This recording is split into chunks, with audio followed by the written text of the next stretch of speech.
Hey, I'm Captain Eddie Castellan, Woodturning 101. Welcome to my shop. Today we're going to talk about work holding devices. Started to call this chucks and stuff, but it's really not chucks and stuff, it's stuff and chucks. Work holding devices. I want to show you more. I'm going to take you on a tour through landscape and then some specifics, and all you have to do is watch.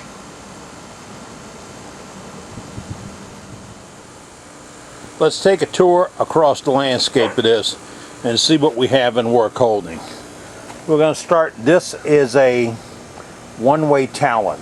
It's a small version of this, which is one-way stronghold. This fits smaller lathes. I think it goes up to 1" 8" insert, and the insert is that part which goes into it that makes it adapt to the lathe. That's what they're talking about, insert. This is a stronghold. This is the big boy. Insert there. Now, this will not go to 1 1/4" lathe. This will go to a 1" lathe. So what would be my preference? When I'm starting out, I'd buy the big boy. This is also a stronghold one-way chuck. This has got a different set of jaws on it. That's the only difference. This is an off-brand, an aftermarket item, that is a scrolling chuck without a key. You use 2 bars, and I'll show you how that one works. My dum-dum bar for removing face plates. 2 face plates, one aluminum one by Don Pencil, one cast iron, you see the problem, and this is by Jet, comes with the lathe. Let's hop right up and look at some other jaws. This is a set of serrated jaws, number 2. You see those teeth on the inside? One school of thought says it grabs wood. The other school of thought says it's weaker. My school of thought is I don't like them. This is a number 3 set. It is profile. No serrations. This just grabs a larger block of wood. Then we go over to these. They're jumbo jaws. The one-way version of a Longworth chuck. You move these rubber plugs to the size you need. These are set in small. You make them all balanced, and then you mount them on this, the whole package, and you can hold the bowl turned around backwards or turned backwards. These are made for the talon. They're a small step in, step up for getting inside of holding pieces. It'll also hold on to a 3/8" chuck piece for a bottle stopper. This is a set of number 1s profiled for the talon. It's the same thing. My ornamental chuck cut the face off these a couple of years ago. You can see how it cuts right through it. They're steel cutters. This is a set of number 2s in profile. Again, no serrations, smooth profile in or out. Very nice. These are a set of profiles. These are a set of number 2s with the serrations. Okay, now let's go to other work holding. That's a woodworm screw. It goes in your one-way chuck. That's a 4-point live drive center, and that fits in a one-way. These are tapered, Morse tapered drive centers. This one's machined out of solid billet stock. These 2 are stacked on. Of my preference, this is easier to sharp. You can keep it razor sharp, and it is a really great one. I don't remember the brand name. If you go cheap, they'll bend and you'll get hurt. This is a stibe center. That little point on the end, spring loaded to go in and out. This is great for holding small boxes and stuff when you're getting started. And of course, you've got your drill chuck. Nothing wrong with using the drill chuck, even to hold bottle stoppers and pen shafts and stuff. And this is a stainless steel magnetized cup, and that's where all the parts go for my other chucks, the screws and stuff, because if you drop them in the sawdust, you got to go looking for them. Here you don't. That's just a look across the landscape. That was a brief tour of what's out here on the table, but let me explain some of this stuff and see, pardon me, without offending any manufacturers, I covered the gist of it. Now, I want to talk about one-way stronghold chucks. I don't have any problem with some of the other brands. Some of the off brands, though, I do have a big problem with. The off brands being the people that have just thrown a chuck out there that is a mix-up of parts and pieces, don't fit standard styles, don't have any standard thread designs or parts and pieces that work out. That's the outlaws. And I'm not going to talk about them, so you can assume they're not any good. Let's go to One Way Corporation and talk about a small chuck. This is a Talon. This is a very small scroll chuck. Scroll means you put a key in or key scroll, and when you turn the crank, the jaws go open and close, which means with one hand you can stick your piece in, the other hand tighten up the jaws and hold on to a piece of wood. Now this comes with several inserts or adapters on the back side. You can change to fit different threads on different lathes. I think it stops at 1" 8. Might go a little bit bigger, but let me tell you, this is not for a bigger lathe. But it can be a very handy tool to keep around even after you move up to a bigger lathe and a bigger chuck. So that's a small one. Next up on the line is also from One Way, and this is called the Stronghold. It's 8 pounds of steel. It's precision machine. It's exact. It's gorgeous. I've bounced them on the floor in the shop, rubbed off a little bobo, and then went back to turning with it. These are awesome. The jaws, they come in probably a dozen or more arrangements. From 1, 2, 3, 4 and holding work to jumbo jaws to wood turns. I'm going to show you some of the other stuff they come with. This is good. It also has removable and changeable inserts. The inserts cost about 30 bucks a piece, which means if you buy this when you buy your mini jet, and then you move up to a One Way or a Powermatic or a Jet or anybody else, and it goes to 1 1/4 inch, and you had this on your 1" 8, you can pull the insert out, put in a new insert, move it to your new machine. You didn't lose your chuck. That's right. Now, let's not get into a fight over this. I had my first mini jet 7 years with a Stronghold on it because I went with gut instinct. I changed bearings one time in 7 years because somebody abused my lathe at a demonstration. Not due to this, due to misuse. I went down the street to an automotive bearing place, bought me a set of bearings and put them in for under $30. To me, having this and still having to replace those bearings was night and day to wood turning. So think about it. This will fit your little one. And for you guys that know all about it, when it's spinning, it's just inertia. Another Stronghold with the number 2 profile jaws.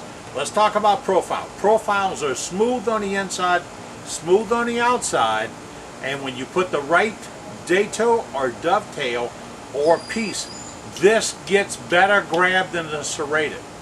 And you can ask the professional wood turners what they prefer. 9 out of 10. We don't like the 10th guy anyway. 9 out of 10 will pick this jaw. But we're all on a budget due to the economy. That's right, I did say the economy. This is a basic chuck. This is a scrolling chuck with lever bars. You stick the 2 bars in, they don't come this long, but this is what I have. And you pull the levers back and forth, and the jaws go in and out. Okay? The only problem is, I looked in and out of the box this came with, the third hand that I need when I'm trying to put the piece in wasn't there. But after a while you learn how to do it, and you kind of beg the wife occasionally to come do some. But that's the basics of chuck. Now I said jaws. A number 1 jaws is a small spigot. It'll grab a 3/8 and up into a 1. What good is that? You're roughing in a natural edge piece. And you put it on your lathe and you decide, on your drill press, and you decide how you want it balanced. Yeah, I want it balanced like this. I want these shoulders to be at this height and this to be...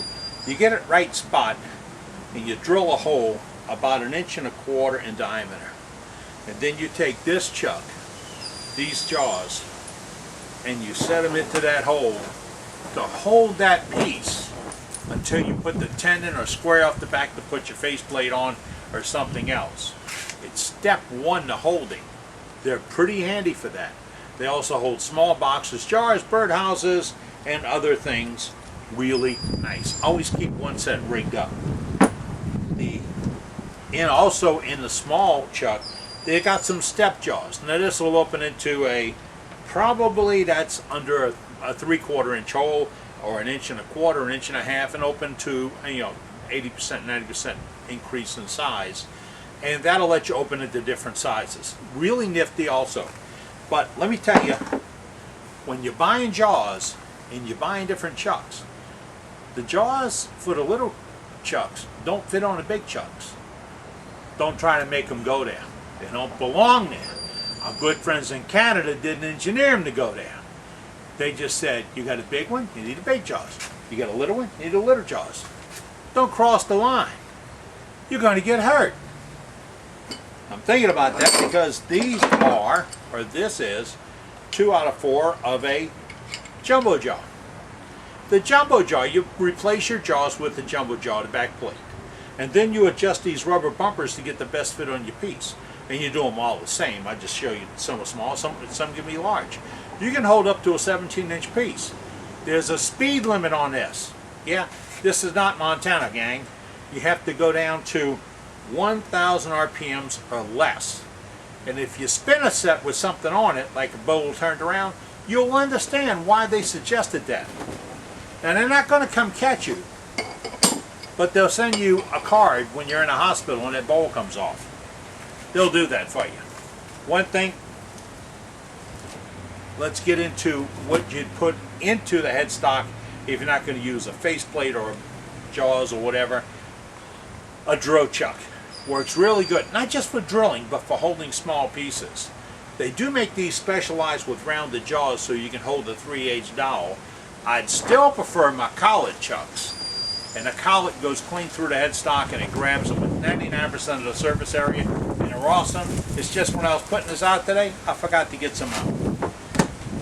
We have drive centers. Drive centers are those 4-pronged things that come in a box. Now if yours came with a good, beautiful, black cast iron one, make it a fishing weight, because it's no good. It's going to bend. Get a good steel one. Someone gave me this stainless steel one a couple of years ago, and it is razor sharp. I've spun some big pieces, and I've never bent the blades. Where these, I've bent the blades. Get a piece stopped and you got 3 horses pushing it, it will bend them. Problem is, it could let it go. Nobody sent me a card last time my bell got rang. Then they have something they call the stibe center. Now, this is spring-loaded, this point.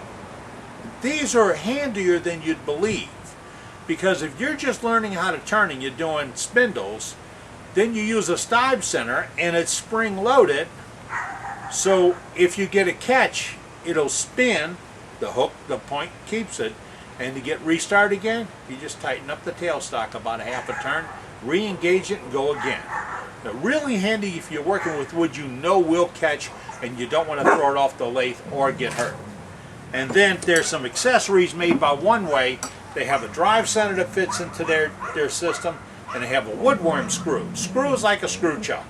You put it into the chuck, you do your stuff here with the wood screw, with the screw, and then you take it out, your chuck is already mounted, you don't have to change it out.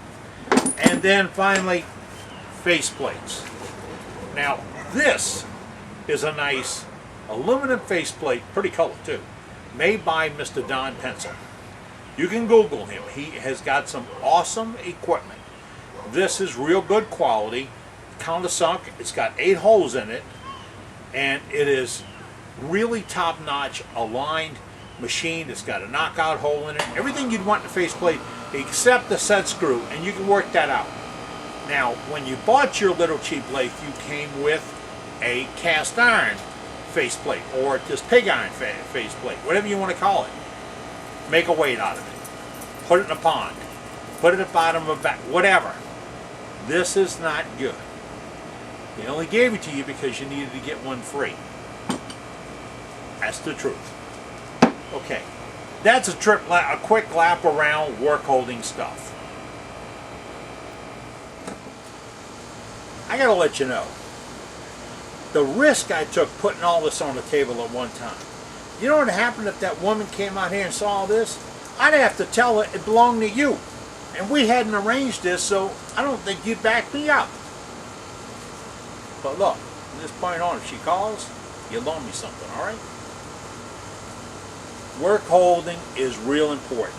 As I started earlier, if you have a lathe and you have tools and you can't make the lathe hold the work you want to work with, no use having it. So work holding is extremely critical. If it doesn't seem right, don't do it. If it seems like it'll be okay, don't do it. If it is right and it is okay, do it. That's the best way. I'm Captain Eddie Castellan.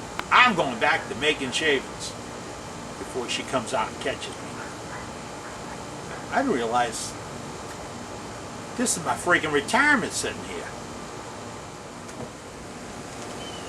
Oh hey, in the first installment of Woodturning 101, I said something about using drywall screws and holding work on the face plates. And I got a couple of calls and notes about it. Alright, let me explain something to you. Drywall screws are called drywall screws for only one reason. Because they're made for putting up drywall. They're made for putting up drywall because they're dirt cheap, they're real brittle, and they're real sharp. The real brittle part is the bad part. So don't trust your work holding to drywall screws. In fact, the only thing they should be used for is drywall. And since I'm not doing drywall around the house, I have none to compare it to and show you just how brittle they are. But when you get into it, drive one halfway through a board, take a pair of pliers and snap it off. Then take a cadmium screw or a sheet metal screw, drive it in and bend it, it'll bend. Better than that, go to a number 12 screw with a square head and use it, and you'll drive it better, you'll drive it faster, it'll hold more, and you'll be safer. I got nothing against the drywall people. Some of my best friends are drywall folks. But they ain't screwing me. See you later. You didn't think I'd do that, did you? See you later.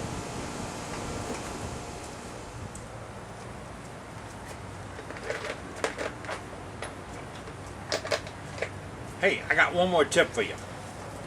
These are pencil cases that you find at Walmart in the closeout aisle for 50 cents most of the time during the year. Because they only charge 67 cents the rest of the time. But these make good carriers for chucks and jaws. I have all my stronghold jaws in one. Then I have all my jaws for my talon in the other. And then I'm going to put drives in the third and screws in the fourth, and they're going to be all right there, clean, neat, no muss, no fuss. S.C. Johnson, Family Company. Just, trying to make a buck here.